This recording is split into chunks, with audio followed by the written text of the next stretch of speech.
Welcome to 6 TV. ప్రపంచ కుబేరుడైన Elon Musk కు చెందిన సొంత సంస్థ ప్రైవేట్ అంతరిక్ష కంపెనీ స్పేస్ ఎక్స్ తాజాగా చేపట్టిన ఫలాన్ 9 రాకెట్ ప్రయోగం విఫలమైంది. ఒకేసారి 20 ఉపగ్రహాలను భూకక్షలో ప్రవేశపెట్టేందుకు స్పేస్ ఎక్స్ ఈ ప్రయోగం చేపట్టింది. కానీ సాంకేతిక లోపం కారణంగా నిర్దేశిత కక్షలో కాకుండా దానికన్నా తక్కువ కక్షలోకి ఉపగ్రహాలు ప్రవేశించాయి.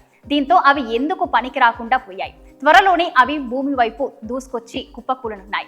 ఈ విషయాన్ని స్పేస్ ఎక్స్ సామాజిక మాధ్యమాలలో వేదిక ఎక్స్ ద్వారా ప్రకటించింది. గురువారం రాత్రి ప్రయోగం మొదలైన కాసేపటికి ఫాల్కాన్ 9 రాకెట్ రెండో దశ ఇంజన్ రెండోసారి మటనం పూర్తి స్థాయిలో జరగలేదు. ఫలితంగా నిర్దేశించిన కక్ష కన్నా తక్కువ ఎత్తులోనే అవి మొరాయించాయి. మొత్తం 20 శాటిలైట్లకు గాను 10 శాటిలైట్లతో మా బృందం కాంటాక్ట్ కలిగింది. వాటి ఎత్తు పెంచేలా చేసేందుకు ప్రయత్నించింది, కానీ అది సాధ్యపడలేదు.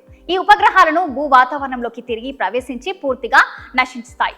వాటి వల్ల ప్రస్తుతం కక్షలో తిరిగే ఇతర ఉపగ్రహాలకు లేదా మనుషులకు ఎలాంటి ముప్పు లేదు అంటూ వేరెవరు పోస్టులలో స్పేస్ ఎక్స్ తెలిపింది. అంతకుముందు ఎలాన్ మాస్క్ సైతం దీనిపై ఎక్స్ లో స్పందించారు. శాటిలైట్ లోని సాఫ్ట్వేర్ ను అప్డేట్ చేసేందుకు ప్రయత్నిస్తున్నట్లు చెప్పారు. కానీ ఇదేమీ స్టార్ ట్రెక్ ఎపిసోడ్ కాకుండా ఈ ప్రయత్నం సఫలమయ్యే అవకాశం లేదని భావిస్తున్నట్లు చెప్పుకొచ్చారు. ఇలాంటి మరిన్ని లేటెస్ట్ అప్డేట్స్ కోసం చూస్తూనే ఉండండి 6 టీవీ.